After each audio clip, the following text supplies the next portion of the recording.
Il y a trop d'hommes soumis de nos jours. Je vais vous raconter une anecdote, donc la deuxième anecdote de cette petite émission. Non, mais un jour j'étais au taf, etc. Donc je sortais du taf et donc j'aperçois un couple qui s'embrouille dans la voiture, tu vois. C'était des... Du coup, il y a une voiture qui est garée, tu vois. La voiture, elle est garée. Et j'entends le couple s'embrouiller. Ben, j'entends la femme qui crie beaucoup plus fort que l'homme, bien évidemment. Et elle embrouille le mec, tu sais, elle dit ouais, t'as pas fait ça, nanana, c'est toujours moi qui fais tout, etc. Déjà, une règle numéro un, ne jamais, ne jamais laisser une meuf te dire oui, mais t'inquiète, je vais faire ça, t'inquiète, t'inquiète, t'inquiète. Parce que si tu commences à, euh, à lui laisser faire ce genre de choses, le jour où elle pourra, elle va te les ressortir à la gueule. Les gens, en général, ils aiment bien dire oui, mais fais comme chez toi, fais ci, fais ça, t'inquiète pas. Mais le jour où ils auront l'occasion de te rappeler ce qu'ils ont fait pour toi, ils vont pas hésiter. Déjà, règle numéro un, déjà. Donc, elle continue à l'embrouiller, elle embrouille, elle embrouille, elle embrouille. Et tu sais, le mec, il répond, genre, mais très peu, genre, il répond, il est là, voilà, il s'écrase, on va dire, tu vois, il s'écrase, il dit non, mais en fait, tu me l'avais pas dit, ou je sais pas quoi. Et la meuf, elle continue à crier plus fort, elle commence à dire ouais, j'en ai marre, etc. C'est toujours moi qui fais tout avec le bébé. Règle numéro 2, les problèmes de couple commencent généralement avec l'arrivée d'un enfant. Ce que j'ai remarqué, c'est quand l'enfant est arrivé, déjà, la meuf, elle a ses émotions qui sont deux fois plus constantes, on va dire. Donc elle est encore plus chamboulée que d'habitude, tu vois. Et du coup, bah, comme l'enfant, elle sort de son corps, l'enfant, elle kiffe plus l'enfant que toi, déjà. Parce que, déjà, elle kiffe pas, donc j'ai fait une vidéo dessus. Mais elle aime vraiment l'enfant. Parce que l'enfant, bien évidemment, lui, il sort de son corps. Donc, elle va moins calculer, et il y a des hommes qui supportent pas ça. Et c'est normal. C'est normal, parce que l'enfant, bah, comme je viens de te dire, il sort d'elle. Donc, il y a beaucoup d'hommes qui supportent pas ça, et ça crée des tensions, généralement, dans les couples. D'autant plus avec le fait que la femme aussi a tes émotions chamboulées. Donc si tu t'occupes pas de l'enfant, elle va t'en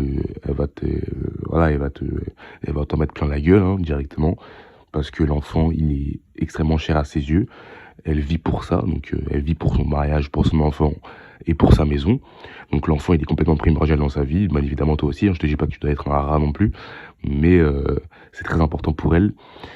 Et c'est pour ça qu'on dit qu'il y a beaucoup plus comment dire, d'affinité, on va dire, en général, bien évidemment, entre la femme et l'enfant, plutôt qu'avec l'homme. Parce que la femme, vraiment, genre, elle accorde toute son importance à l'enfant. Vous mettez 5 mecs dans une pièce et 5 meufs dans une pièce, ramenez 2 gosses, je te garantis que les meufs, elles deviennent folles, hein. C'est pas pareil que les mecs. Et bien évidemment, il y en a qui vont dire qu'on est pareil. Mais faites une expérience, hein. Ramenez 5 mecs et 5 meufs dans une pièce, ramenez 2 enfants, vous allez voir la réaction des deux types de personnes. Mais bref, en tout cas, comme je vous ai dit, en fait, donc, elle portait la poussette de l'enfant, etc. Donc elle faisait tout, si tu veux, pour elle, tu vois, pour elle, elle faisait tout. Et elle reprochait à son mari de rien faire. Donc, comme je t'ai dit, ce qu'il faut en tirer de ça, c'est que ne laisse pas une personne tout faire. Si un jour t'es avec une meuf, ne la laisse pas tout faire, parce que le jour où elle aura l'occasion, elle va te le ressortir. Une règle numéro 2, ne sois pas un homme soumis, donc ne t'écrase pas. Ne t'écrase pas. Il faut imposer ton cadre. Parce que si tu n'imposes pas ton cadre dès le début, c'est mort. C'est mort parce qu'elle va te prendre pour un con. Elle va te prendre pour un con et elle va se sentir supérieure à toi. Donc, on avait posé une question sur le Discord hier, sur le Discord de Giorno. C'est un mec qui avait demandé qui est le dominant dans une relation, en fait. Mais dans une relation, le dominant, c'est celui qui impose son cadre, en fait. Si la meuf, elle impose son cadre féminin, ses trucs émotionnels et tu tombes dedans, bah, c'est elle qui domine. Si toi, t'arrives à imposer ton cadre masculin, bah, c'est toi qui domine. Y a pas de complication, en fait. Et si elle est dominante et toi, t'es dominant, ça marche pas, en fait. Ça marche pas. Si elle est soumise et toi, t'es dominant, ça marche. Beaucoup plus, déjà. Si toi, t'es un homme soumis, tu souffres. Tout sauf parce que la femme, biologiquement, etc. Donc depuis la nuit des temps, c'était elle qui s'occupait des enfants à la maison, etc. Maintenant, ça a changé aujourd'hui, bien évidemment. La femme travaille, mais dans l'inconscient, on va dire, dans l'historique, ça a toujours été la femme qui se soumettait à l'homme. Mais ça a toujours fonctionné comme ça, en fait. Mais les gens ils vont dire, ouais, misogyne, on est tous égaux. Je vais sortir une vidéo encore bientôt sur les différences hommes-femmes. N'hésitez pas à regarder la première vidéo sur les différences hommes-femmes et revenez me dire qu'on est égaux. Bande d'imbéciles, non je rigole. Mais bref, en tout cas, c'est très comment dire? C'est très, contraignant. Voilà, c'est ça le mot. Contraignant d'être un homme soumis parce que tu souffres en fait avec ta femme. La femme, si la femme elle prend le lead, déjà la femme elle est censée suivre l'homme, c'est ça en fait.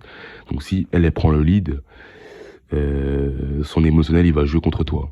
Il y a plein de mecs qui se sont fait arnaquer comme ça, genre dès que j'avais une histoire, un mec il avait fait un gosse avec une femme, la femme elle avait fait croire au mec que c'était lui le père alors que c'était pas lui. Et une fois que le gosse il est né, le mec il s'est occupé du gosse comme un couillon. Et après la meuf elle l'a quitté parce que c'est elle qui payait la maison. Tu vois, et dès que son émotionnel il commence à rentrer, à jouer contre elle, elle peut faire n'importe quoi la femme. Elle peut faire n'importe quoi. Alors que toi, t'es censé être rationnel. Donc tu es censé être plus lucide en fait. Donc ne tombe pas dans ce piège de te soumettre comme ça là, de te laisser faire. Alors, on dit toujours stoïcisme c'est bien, mais stoïcisme ça veut pas dire de se laisser faire en fait. Il faut imposer son cadre pour pas que la personne te manque de respect comme ça. Il faut savoir faire des choses aussi pour pas que la personne fasse tout et te ressorte à la gueule le jour où le moment sera opportun en fait. Fais attention à ça mon gars. Ne vous mettez pas avec des personnes ne vous mettez pas avec des femmes qui vont vouloir prendre le pouvoir sur vous parce que ça va jamais marcher. Si ça marche, tu vas pas être heureux, moi je te le dis. Donc faites attention, je pense que j'ai fait le tour encore une fois sur cette anecdote de la femme qui a embrouillé son mari dans une voiture en pleine rue. Voilà, ça apprend des choses sur la vie quand même, hein, mine de rien. Et comme on dit, on apprend des expériences, on apprend des erreurs des autres. Et puis voilà quoi.